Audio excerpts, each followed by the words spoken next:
ಪ್ರೌಢಶಾಲೆ ಕಲ್ಲಂಗರ್ಗ ತಾಲೂಕು ಕಲಬುರಗಿ ಉತ್ತರ. ನನ್ನ ಮಾರ್ಗದರ್ಶಿ ಶಿಕ್ಷಕರು ರಾಘವೇಂದ್ರ ಕೋದಂಪುರ್. ಕ್ವಾಂಟಮ್ ಯುಗದ ಅತ್ಯದ್ಭುತ ವಿಸ್ಮಯಕಾರಿ ರೋಚಕವಾದ ಆರಂಭ ಪರಮಾಣುವಿನಲ್ಲಿ ಅಡಗಿದೆ. ಆತ್ಮೀಯರೇ, ಎಲ್ಲರಿಗೂ ನಮಸ್ಕಾರಗಳು. ಹಾಗಾದ್ರೆ ಕ್ವಾಂಟಮ್ ಅಂದ್ರೆ ಏನು, ಕ್ವಾಂಟಮ್ ಯುಗ ಅಂದ್ರೆ ಏನು? ಇದು ಒಂದು ಭೌತಶಾಸ್ತ್ರದ ಶಾಖೆಯಾಗಿದ್ದು ಇದು ಪರಮಾಣುವಿನಲ್ಲಿರುವ ಎಲೆಕ್ಟ್ರಾನ್, ಪ್ರೋಟಾನ್, ನ್ಯೂಟ್ರಾನ್ಗಳ ವರ್ತನೆಯನ್ನು ಅಧ್ಯಯನ ಮಾಡುತ್ತದೆ. ಕ್ವಾಂಟಮ್ ಯುಗ ಅಂದ್ರೆ ಕ್ವಾಂಟಮ್ ಫಿಸಿಕ್ಸ್ ನ ಅದ್ಭುತವಾದ ತಂತ್ರಜ್ಞಾನಗಳಾದ quantum computer, quantum communication, quantum sensor, quantum ಕ್ರಿಪ್ಟೋಗ್ರಫಿಗಳಂತಹ ಸಂಶೋಧನೆಯ ಯುಗವಾಗಿದೆ. ಹಾಗಾದ್ರೆ ಈ ನಮ್ಮ ಅತ್ಯದ್ಭುತವಾದಂತ ಕ್ವಾಂಟಮ್ ಫಿಸಿಕ್ಸ್ ಕೆಲವೊಂದು ನಿಯಮಗಳನ್ನು ಅನುಸರಿಸುತ್ತದೆ. ಅವುಗಳೆಂದರೆ ಸೂಪರ್ಪೊಸಿಷನ್, ಎಂಟ್ಯಾಂಗಲ್ಮೆಂಟ್, ಹೆಸನ್ಬರ್ಗ್ ರೂಲ್ಸ್, ತರಂಗ ಮತ್ತು ಕಣಗಳ ಸಿದ್ಧಾಂತ ಹಾಗೂ ಕ್ವಾಂಟಮ್ ಟನಲಿಂಗ್. ಹಾಗಾದರೆ ಸೂಪರ್ಪೊಸಿಷನ್ ಅಂದ್ರೆ ಏನು? ನಾವು ಸಾಮಾನ್ಯವಾಗಿ ಕಂಪ್ಯೂಟರ್ಗಳಲ್ಲಿ 0 ಮತ್ತು 1 ಬಿಟ್ ಅನ್ನಾಗಿ ಬಳಸ್ತೇವೆ. ಆದರೆ ಈ ನಮ್ಮ ಕ್ವಾಂಟಮ್ ಫಿಸಿಕ್ಸ್ ನಲ್ಲಿ ಕ್ಯೂಬಿಟ್ ಅನ್ನು ಬಳಸಲಾಗುತ್ತದೆ. ಕ್ಯೂಬಿಟ್ ಅಂದ್ರೆ 0 ಮತ್ತು 1 ಎರಡು ಒಂದೇ ಸಮಯದಲ್ಲಿ ಬಳಸಬಹುದು ಎಂದರ್ಥ. ನಂತರ ಬರುವುದು ಕ್ವಾಂಟಮ್ ಎಂಟ್ಯಾಂಗಲ್ಮೆಂಟ್. 2 ಅಥವಾ 2ಕ್ಕಿಂತ ಹೆಚ್ಚು ಕಣಗಳು ಒಂದಕ್ಕೊಂದು ಸಂಪರ್ಕ ಹೊಂದಿರುವುದಾಗಿದೆ.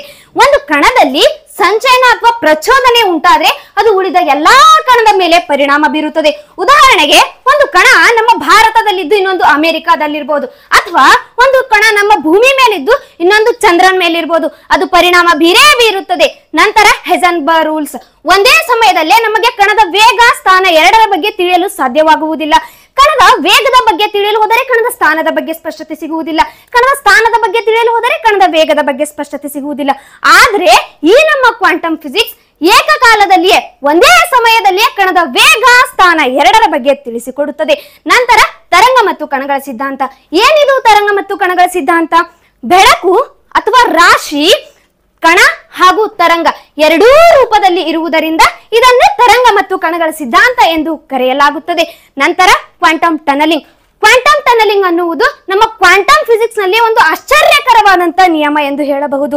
ಇಲ್ಲಿ ಕಣಗಳು ಬಾಗಿಲು, ಗೋಡೆ ಈ ರೀತಿಯ ಅಡೆತಡೆಗಳನ್ನು ಕೂಡ ದಾಟಬಲ್ಲದು. ಏಕೆಂದರೆ ಕಣಗಳು ತರಂಗದ ರೀತಿಯಲ್ಲಿ ವರ್ತಿಸುತ್ತವೆ.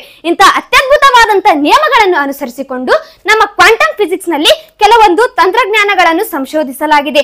ಅವುಗಳಲ್ಲಿ ಮೊದಲಿಗೆ ಕ್ವಾಂಟಮ್ ಕಂಪ್ಯೂಟರ್. ಕ್ವಾಂಟಮ್ ಕಂಪ್ಯೂಟರ್ ಅಂದ್ರೆ ನಾವು ಹಿಂದೆ ಸೂಪರ್ಪೊಸಿಷನ್ ಅಲ್ಲಿ ಹೇಳಿದ ಹಾಗೆ ಇಲ್ಲಿಯೂ ಕೂಡ ಕ್ಯೂಬಿಟ್ ಅನ್ನು ಬಳಸಲಾಗುತ್ತದೆ. ಇದು ಒಂದೇ ಬಾರಿಗೆ ಅನೇಕ ಕಾರ್ಯಗಳನ್ನು ನಿರ್ವಹಿಸಬಲ್ಲದು. ಹಾಗೂ ನಮ್ಮ ಕ್ವಾಂಟಮ್ ಟನಲಿಂಗ್ ನ ಸಹಾಯದಿಂದ ಅನೇಕ ಅಡೆತಡೆಗಳನ್ನು ಭೇದಿಸಿ ಅನೇಕ ಸವಾಲುಗಳಿಗೆ ಪರಿಹಾರ ನೀಡುತ್ತದೆ.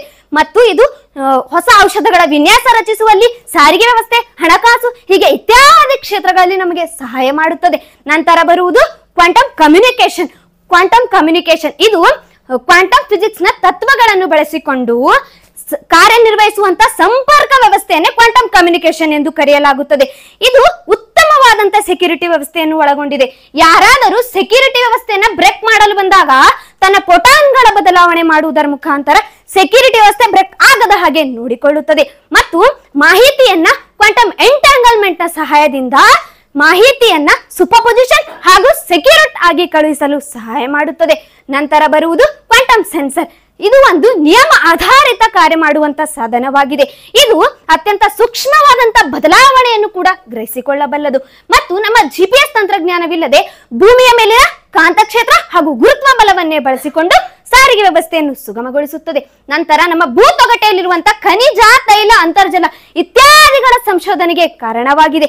ಮತ್ತು ನಮ್ಮ ಮೆದುಳಿನಂತಹ ಚಟುವಟಿಕೆಗಳನ್ನು ಕೂಡ ಸ್ಕ್ಯಾನ್ ಮಾಡುವುದರ ಮುಖಾಂತರ ಇದು ನಮ್ಮ ಬುದ್ಧಿಮಟ್ಟವನ್ನು ತಿಳಿಸಿಕೊಡುತ್ತದೆ. ಮತ್ತು ರಕ್ಷಣೆ ವ್ಯವಸ್ಥೆ ಅಂತ ಬಂದಾಗ ಈ ನಮ್ಮ ಕ್ವಾಂಟಮ್ ಸೆನ್ಸರ್ ನಮ್ಮ ಸಮುದ್ರದಲ್ಲಿರುವಂತಹ ಜಲಾಂತರ್ಗಾಮಿಗಳಾಗಿರ್ಬೋದು ಅಥವಾ ಆಕಾಶದಲ್ಲಾಗಿರುವಂತಹ ವಿಮಾನ, ಕ್ಷಿಪಣಿಗಳಾಗಿರ್ಬೋದು, ಅವುಗಳನ್ನು ಸ್ಕ್ಯಾನ್ ಮಾಡುವುದರ ಮುಖಾಂತರ ಅವುಗಳ ಸ್ಥಾನವನ್ನು ತಿಳಿಸುವುದರ ಮುಖಾಂತರ ನಮಗೆ ರಕ್ಷಣೆ ನೀಡುತ್ತದೆ. ಎಂತಹ ಸಂದರ್ಭಗಳಲ್ಲಿ? ಯುದ್ಧಶಾಸ್ತ್ರಗಳ ಸಂದರ್ಭದಲ್ಲಿ. ನಂತರ ಕ್ವಾಂಟಮ್ ಗಡಿಯಾರ. ಈ ಗಡಿಯಾರಗಳು ಪರಮಾಣುವಿನ ಕಂಪನವನ್ನು ಗ್ರಹಿಸಿಕೊಂಡು ಕಾರ್ಯನಿರ್ವಹಿಸಬಲ್ಲದು ಮತ್ತು ಇದು ಅತ್ಯಂತ ನಿಖರವಾದಂತ ಸಮಯವನ್ನು ನಮಗೆ ತಿಳಿಸಿಕೊಡುತ್ತದೆ.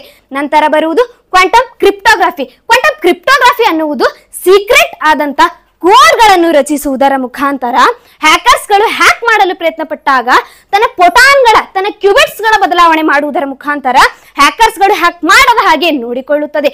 ಮತ್ತು ಇದು ಸೂಪರ್ ಸೆಕ್ಯೂರ್ ಕೀ ಅನ್ನು ಒಳಗೊಂಡಿದೆ. ಈ ಸೂಪರ್ ಸೆಕ್ಯೂರ್ ಕೀ ಕೆಲವೊಂದು ಸೀಕ್ರೆಟ್ ಕೋಡ್ಗಳನ್ನು ರಚಿಸುತ್ತದೆ. ಇದು ಇಬ್ಬರು ವ್ಯಕ್ತಿಗಳ ಮಧ್ಯೆ ಮಾತ್ರ ಇರುತ್ತದೆ. ಇಂತಹ ಅತ್ಯದ್ಭುತವಾದಂತ ಕ್ವಾಂಟಮ್ ಫಿಸಿಕ್ಸ್ ಅನ್ನ, ಇಂತಹ ಅತ್ಯದ್ಭುತವಾದ ಸಾಮರ್ಥ್ಯವನ್ನೊಳಗೊಂಡಂತ ಕ್ವಾಂಟಮ್ ಫಿಸಿಕ್ಸ್ ಅನ್ನ ನಾವು ಬಳಸಬೇಕಾದ್ರೆ ಕೆಲವೊಂದು ಸವಾಲುಗಳನ್ನು ಕೂಡ ಎದುರಿಸಬೇಕಾಗುತ್ತದೆ. ಅವುಗಳಲ್ಲಿ ಮೊದಲಿಗೆ ಇದು ಅತ್ಯಂತ ದುಬಾರಿ ತಂತ್ರಜ್ಞಾನ. ಈಗ ಕ್ವಾಂಟಮ್ ಕಂಪ್ಯೂಟರ್, ಸೆನ್ಸರ್, ಕ್ರಿಪ್ಟೋಗ್ರಫಿ ಇವುಗಳನ್ನ ನಿರ್ಮಿಸಲು ಭಾರೀ ವೆಚ್ಚವಾಗುತ್ತದೆ. ಹೀಗಾಗಿ ಎಲ್ಲಾ ರಾಷ್ಟ್ರಗಳಲ್ಲಿ, ಎಲ್ಲಾ ದೇಶಗಳಲ್ಲಿ ತ್ವರಿತವಾಗಿ ಇವುಗಳನ್ನ ಅಳವಡಿಸಿಕೊಳ್ಳಲು ಸಾಧ್ಯವಾಗುವುದಿಲ್ಲ. ನಂತರ ತಾಂತ್ರಿಕ ಜ್ಞಾನದ ಕೊರತೆ. ತಾಂತ್ರಿಕ ಜ್ಞಾನದ ಕೊರತೆ ಅಂತ ಬಂದಾಗ ಈ ತಂತ್ರಜ್ಞಾನದ ಬಗ್ಗೆ, ಕ್ವಾಂಟಮ್ ಫಿಸಿಕ್ಸ್ ನ ಬಗ್ಗೆ ಪರಿಣಿತಿ ಹೊಂದಿರುವ ವಿಜ್ಞಾನಿಗಳು, ತಂತ್ರಜ್ಞಾನಿಗಳು ಕಡಿಮೆ ಸಂಖ್ಯೆಯಲ್ಲಿದ್ದಾರೆ. ಹೀಗಾಗಿ ಶಿಕ್ಷಣದಲ್ಲಿ ಇನ್ನೂ ಹೆಚ್ಚಿನ ಹೂಡಿಕೆ ಬೇಕಾಗಿದೆ. ನಂತರ ಸೈಬರ್ ಭದ್ರತೆ ಅಪಾಯ. ಈ ಕ್ವಾಂಟಮ್ ಫಿಸಿಕ್ಸ್ ಹಳೆಯ ಎನ್ಸ್ಕ್ರಿಪ್ಷನ್ ಗಳನ್ನು ಮುರಿಯಬಲ್ಲದು ಮತ್ತು ಗೌಪ್ಯತೆ ಮತ್ತು ಡಿಜಿಟಲ್ ಭದ್ರತೆಯನ್ನು ಅಪಾಯಕ್ಕೆ ಒಳಪಡಿಸುತ್ತದೆ. ಹೀಗಾಗಿ ಇದನ್ನು ಅತ್ಯಂತ ಸುರಕ್ಷಿತವಾಗಿ ಬಳಸಬೇಕು ನಾವು. ನಂತರ ಬರುವುದು ಅಸಮಾನತೆಯ ಹೆಚ್ಚಳ. ದೊಡ್ಡ ದೊಡ್ಡ ರಾಷ್ಟ್ರಗಳಲ್ಲಿ ಈ ಕ್ವಾಂಟಮ್ ಫಿಸಿಕ್ಸ್ ಅನ್ನ ಬಳಸ್ತಾ ಹೋದ್ರೆ ಚಿಕ್ಕ ಚಿಕ್ಕ ರಾಷ್ಟ್ರಗಳು ಹಾಗೂ ದೊಡ್ಡ ರಾಷ್ಟ್ರಗಳ ನಡುವೆ ಅಸಮಾನತೆಯ ಹೆಚ್ಚಳ ಉಂಟಾಗುತ್ತದೆ. ನಂತರ ನೈತಿಕ ಪ್ರಶ್ನೆಗಳು. ಕೆಲವೊಂದು ನೈತಿಕ ಪ್ರಶ್ನೆಗಳಿಗೆ ಅನುವು ಮಾಡಿಕೊಡುತ್ತದೆ.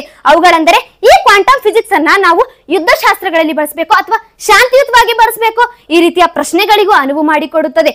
ಆದ್ದರಿಂದ ಹಾಗಾದ್ರೆ ನಾವು ಈ ಕ್ವಾಂಟಮ್ ಫಿಸಿಕ್ಸ್ ಅನ್ನ ಬಳಸಬೇಕು ಅಥವಾ ಬಳಸಬಾರದು ಅನ್ನುವಂತ ಪ್ರಶ್ನೆನೂ ಕೂಡ ನಿಮ್ಮೆಲ್ಲರಲ್ಲೂ ಇರುತ್ತೆ. ಇಂತಹ ಸವಾಲುಗಳನ್ನ ಮೆಟ್ಟಿ ನಿಂತದ್ದೇ ಆದರೆ ಮಾನವ ಕಲ್ಯಾಣಕ್ಕೆ, ಜೀವ ಸಂಕುಲಕ್ಕೆ, ಪರಿಸರಕ್ಕೆ ಉತ್ತಮವಾದಂತಹ ಸುವರ್ಣ ಬಾಗಿಲು ತೆರೆದಂತಾಗುತ್ತದೆ ಎಂದು ಹೇಳುತ್ತಾ ನನ್ನ ಮಾತುಗಳನ್ನು ಮುಗಿಸುತ್ತೇನೆ. ಜೈ ಹಿಂದ್, ವಂದೇ ಮಾತರಂ.